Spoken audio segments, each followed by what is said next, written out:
I'm Greg. And I'm Billy. And we're the Fuji guys. We've got a great first look video on our new FinePix S1. The FinePix S1 right beside me here is the latest addition to kind of the top of our line for bridge cameras. Bridge cameras, of course, is kind of like it's in between a consumer and a professional DSLR camera. It doesn't have interchangeable lenses, but what it does have is an amazing 50 times zoom lens. Now this is like, equivalent from a 24 millimeter up to equivalent to a 1200 millimeter lens on a 35 millimeter camera, all in one nice package. What is the other thing that's really, really neat and actually the first of its kind with this style of camera is that this camera is weather sealed. So I know that a lot of people who have bought these cameras from us before, the predecessors to this model, we get in through our Facebook and everything like that. We get a lot of nature pictures of birds. We know that people that like these cameras, they're also outdoors people. They like hiking, they like traveling. They'd like to travel with something lighter, but still get that shot when their subject is really far away.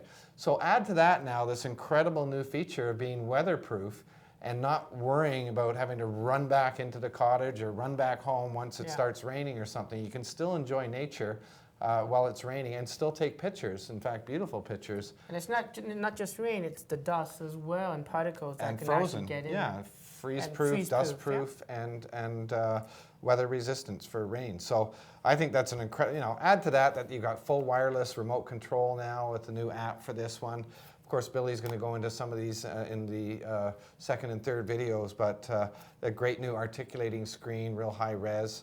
Really, really high res EVF on this right now. Of course, it has a hot shoe and things like that. Anyways, first look video. Billy's going to go around top, bottom, sides and show you what's on this camera. And then we'll wrap it up and we'll go through the other videos. Perfect, Greg. So again, the brand new S1 camera is, the world's first weather sealed camera and a 50 times zoom. And that's quite incredible. And if you look, it's not any smaller than the smallest DSLRs that are out there now, but nothing offers 50 times zoom, and this is a perfect companion for traveling. As Greg mentioned, if you want an all-in-one camera that does not just photos, but videos, and a lot of cool features, of course. So let's just point through some of the buttons and controls. So I guess looking at the front of this camera, you can see there's still the AF assist lamp, and that helps, of course, to autofocus in low light situations. It shoots out a little beam. Of course, this is obviously a long zoom style camera. It's a 50 times zoom, so it uses a Fujinon glass. We've improved the quality of the glass now, and you've got a very fast aperture at wide open at 2.8. 2.8 lens, and there's some improvements in some of the extra dispersion and high quality glass coatings that are now put in this to give you sharper images than previous generations of this style camera. So that's the lens. There's also, of course, the I guess to the side of it a little bit, I can point out sort of additional zoom controls. This is the secondary zoom control, which you can zoom in, zoom out if you're holding the camera in this instance here. So you have two options. You also have this button above here, which helps to really frame and follow a subject. If you're really zoomed in, and if you ever use a long zoom camera and you zoomed all the way in and try to track a subject, they can quickly move out of your frame really quickly. And by holding down that button, it actually zooms out and allows you to see where the frame of your shot is and helps you follow that subject. And when you let go of the button, it zooms back into the position. And then you can snap that shot. And take a snapshot. So it's going to help you assist with taking photos when you're great shoots. Kids playing soccer and things like that, where they're moving quickly in and out of the frame, and it's very hard to use a telephoto. And then, of course, you got a built-in flash. So that's the release for the flash itself. So that's on and that's off. And, of course, through the menus on the camera in the back, you can adjust the different flash modes, okay? So I guess talking about going across this camera here, on one side of this camera, there really isn't much other than perhaps the strap eyelet to attach the neck strap. And if I go, I guess, to the opposite side of this camera, you have, again, the other side of the strap eyelet, as well as a cover here for the USB connection, as well as the HDMI connection, and it uses a mini HDMI cable so you can play back your photos and videos on your television set, okay? So that's one side. Of course, I didn't mention it has a nice rubberized grip. I love the feel of it. And even the texture of the camera completely has this rubberized feel, so it feels like it is protected from the rain and protected from dust and all the elements, okay?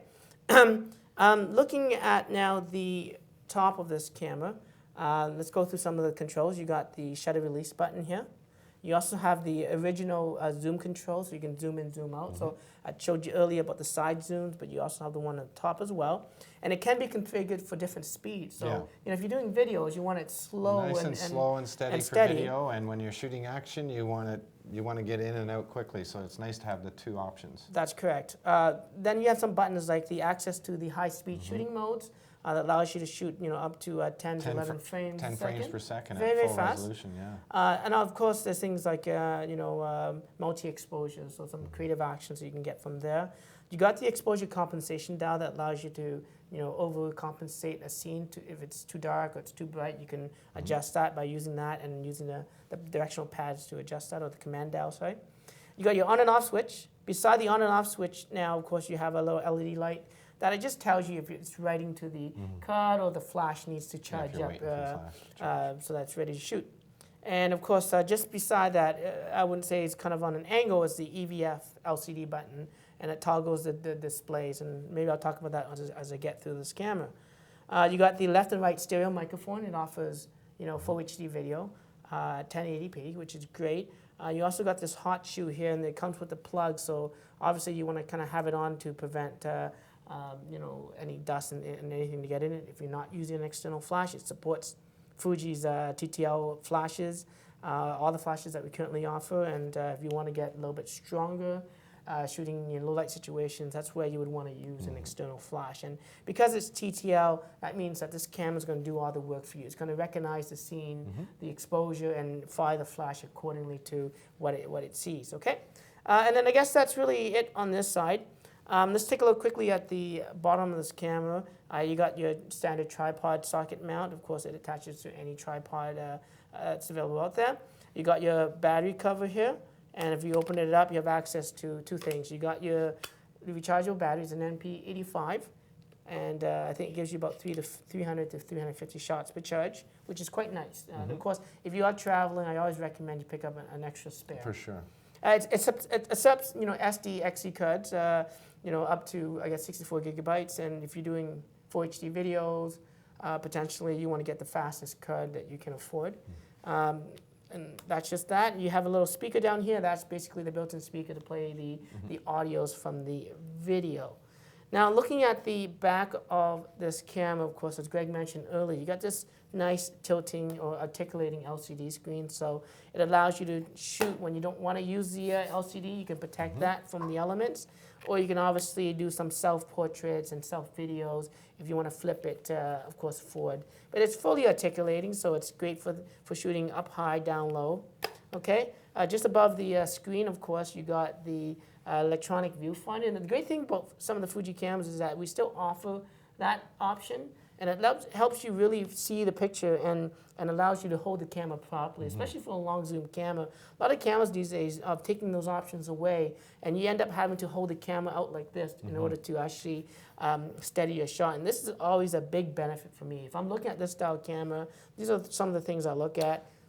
Yeah, and also to add to that, I mean, there's many benefits of having the EVF versus having nothing, and but the EVFs have gotten so good today. Absolutely. I mean, the first ones we saw on these cameras are very low resolution. The lag times are very slow, so you know everything is improved and makes that experience of using the EVF to frame your or play your pictures back. That's right. You know, so much better just because of the advancements in that technology alone. Okay, so beside that, of course, for eyeglass wearers, we do have a diopter adjustment there that you can adjust according to your eyes to have it a comfortable viewing. You have the EVF LCD button, as I mentioned earlier, that toggles between the two displays. So if I can turn that on here, if I push the buttons, you can toggle the EVF or you can toggle the LCD on the bottom. Beside that, you got your command dial, and that allows you to adjust things like aperture, if you're in aperture priority or shutter priority. You can adjust, of course, your exposure compensation by rotating that dial, by holding that button, as I mentioned earlier. So it is a little bit of a command thing. I think on playback, you can probably zoom in on the images or scroll to the next images if that's the case. Going back, you got your dedicated video button. So although this camera, earlier, I forgot to point out the mode dial, where you can do some of the automatic, manual, shutter priority, panoramic modes, there's some scene modes, and even an SR auto mode. But you don't see obviously a video record mode button now of settings, sorry, and most cameras nowadays offer this dedicated video, so it doesn't matter what mode you're in, you can start the recording and stop the recording, which is nice and convenient. Because you never know when you want to do a video or when you want to take a photo, so that's kind of nice to see. It also allows you to take photos during the video as well, so as you can see I can record and I can still take photos during that time. There's a playback button back here that toggles to, of course, the review mode on the camera. And from there, you got the directional pads that navigates the camera's menu system. It also doubles up as things like access to the macro mode. So not only is it a long zoom camera, but you can also take up very close macro shots. And if you are zoomed in all the way as well, you can also enable the macro to help with focusing when you're trying to take maybe bug shots where you can't physically get close. You got your function button as well as your delete button in the playback mode. You got your flash mode controls, and you also got your self timer. There's also a display back button that toggles between the different displays on the screen, so you can do things like framing and, of course, information screens. And lastly, you got this instant Wi-Fi connect button. It's basically a one-touch connect that allows you to, if you're using your smartphone, you can connect this camera and not only download images from the camera, but you also can control the camera remotely. So, like if you have this on a tripod and you're doing a family group shot, you can use our app, again, available on iOS and or Android, and fully control, the shutter release, the self-timer, the zoom. even the zoom, Yeah. which is quite incredible. Well, we're going to show those off in other movies, right? That's correct. About this Absolutely. camera. So that's a great first look, getting a little look around this great camera again. First bridge camera of its type to be also weather and freeze and resistant. And basically, so we want you to subscribe to our YouTube channel so you can check out all our videos, but come back for sure and watch the ones on the advanced features of this camera because it really has a lot in it.